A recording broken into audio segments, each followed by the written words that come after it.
I am going to speak and you are going to listen.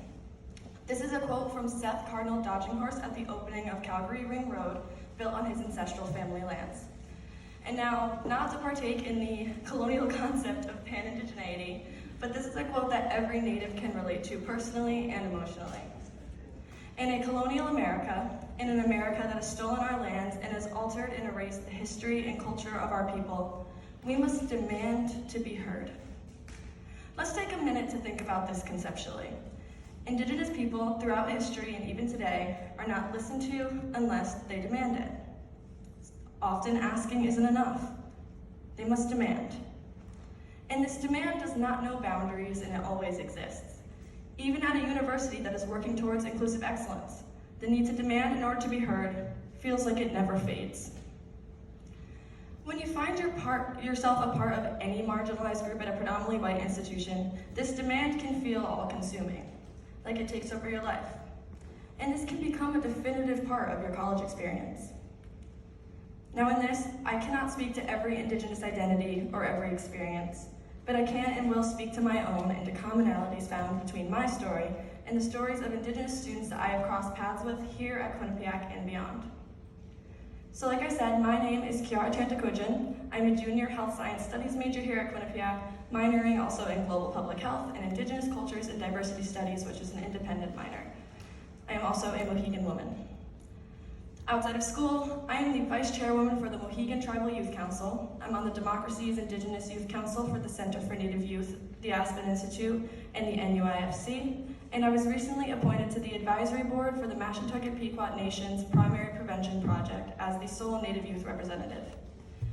Now, I choose to be a part of these groups, organizations, and projects, and I choose to be an advocate and a voice for Native youth. Now here at Quinnipiac, I am the founder and the president of the Indigenous Student Union, going on my second term. With this position and being one of the few Native students on campus, there was a lot of pressure and a lot of responsibility and commitment that isn't as much of a choice, but more of an internal and external expectation to step into roles, be a leader, create change, educate others, which comes with spending hours coordinating events and more. But at the end of the day, sometimes I simply want to be a student. Being Indigenous at a PWI means taking on this responsibility, or the responsibility falling onto you, because if not you, then who? And when your identity becomes known to teachers and professors throughout your education, it becomes what defines you as a student. And every time Native American history is brought up, it is, Kiara, what do you think about this? Or, Kiara, what did your people do? And you become singled out and expected to educate the people around you. And despite the frustration that you may be holding back because of the blatant misrepresentation in whatever Common Core, AP, or college level textbook you're using, you're expected to answer. Because after all, it is your history, right? Now, at what point do Indigenous students get to simply be students? Now, I want to add, this is not a complaint, but insight. Insight into what life entails and to how the culture and structure of a PWI like Quinnipiac can impact the student experience of an Indigenous person.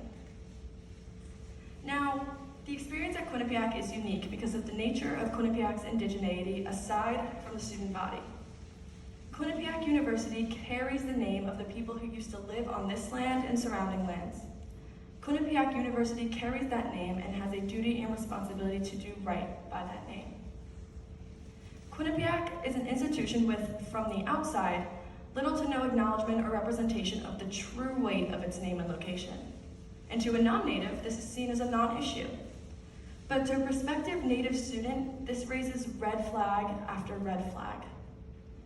Native students see Quinnipiac's apparent disregard for its own indigeneity and thinks, well, why would they care about me? Before the Indigenous Student Union, there was almost nowhere for Native students on campus to go. Now, I came to Quinnipiac because it was close to home. And when I got here, I kind of wanted to leave. I wanted to transfer and go to a school with a Native community because often I felt like I didn't belong here and I couldn't embrace my Indigenous identity, which is a huge part of my life. And in order to stay connected to my Indigenous roots, leaving seemed like the easy solution. But if you ask anyone, I've never been one for easy. I could not in good conscience leave Quinnipiac the way I found it. In order to create change and create a space for Indigenous students like me to have their own home within the Quinnipiac community, I knew that I was going to have to overcome barriers, obstacles, and get used to hearing the words no, or why do you want to do that? So I created the Indigenous Student Union. And though I knew this was going to be challenging, no one prepares you for the weight of the responsibility that is put on you in this sort of situation. I was willing and still am to pour my all into this organization and our initiatives, but no one prepares you for the reality that when you take on a role like this, you are no longer just a student. But if not you, then who? And if you, then at what cost? The semester that I started drafting my constitutions for the Indigenous Student Union, I got a 2.5 GPA. I spent every spare second of time I had trying to expedite the process of making real and impactful change at Quinnipiac that my grades suffered. And while I had those who supported me, I also felt like I had those who didn't. And that lack of support and interest took a toll on my mental health. And even now, as a successful campus organization with a functional executive board, weekly general board meetings, hosting speaker events, and more, I'm sometimes still feeling that mental strain. Now, I know I put myself in this position, and while I am both proud of myself and the accomplishments of ISU and happy that I sparked what to us is a revolution of education and advocacy, I can't stand here and say that it was easy and that I didn't want to give up at some points. It is challenging when you work so hard and can't always see blatant change before your eyes.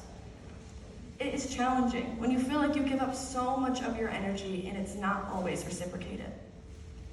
Now, I want to circle back to that concept I presented in the beginning, the need to demand in order to be heard. Demanding can be tiring. And the ISU e-board and I answer the same questions, feel like we give the same speeches, but are constantly told that maybe our initiatives are a little too extreme and our goals are just a little too big. And it may be tiring and discouraging, but we aren't going to stop fighting for them. You know, while as an Indigenous student here, it has felt like a constant fight trying to achieve our goals, I don't want to call it a fight, but a challenge. And we are all made to overcome challenges. A thing to remember about us Indigenous students is that we are strong, resilient, powerful, passionate, and I don't want future Native students here to feel like they have to scream from the rooftops in order to be heard. I don't want future Native students here to have to carry the weight of the responsibility to educate the community that is supposed to be educating them. So I fight this fight, or rather will overcome this challenge with pride and strength, despite how hard it is, for these future students and for my ancestors that couldn't. So when you ask what life for me as an Indigenous student at a PWI is like, it is this. It isn't easy, it can be tiring, it is responsibility falling onto you and demanding to be heard, but it is worth it now, in the hope that in a few years, another Native student will stand here and tell a different story. Will tell one of the support and acceptance radiating throughout their community. But until then, and I say this to all faculty, staff, students, and administrators at Quinnipiac and beyond at other PWIs, I will keep demanding, and I will keep fighting. Because this is what my life as an Indigenous student is like. However, it doesn't have to be a life that Indigenous students go through alone. Help us be a part of the change. My biggest inspiration in life is my distant aunt, Gladys Tanta-Quidgeon.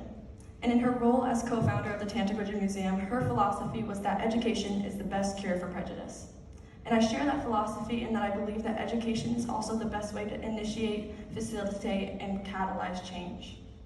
Educate yourself. And in terms of education, I want you to think of it as a spectrum. While you could do things in a macro sense, like do independent research and beyond, you could also do things in more of a micro scale.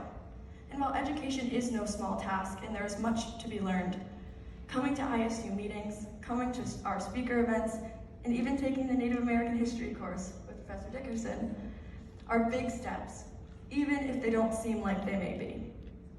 And I admit, educating yourself can also be challenging. But like I said, I was never one for easy, and collectively we shouldn't be either. After all, what did we come to college for if we didn't exchange ideas, exchange experiences, and learn from one another? We should share the things we've done, the people we've met, and the lives we have lived. Another thing you can do is support Native youth, students, organizations, and more. You can advocate, be a voice, help because you care, not out of obligation, and support. And I leave you all with this.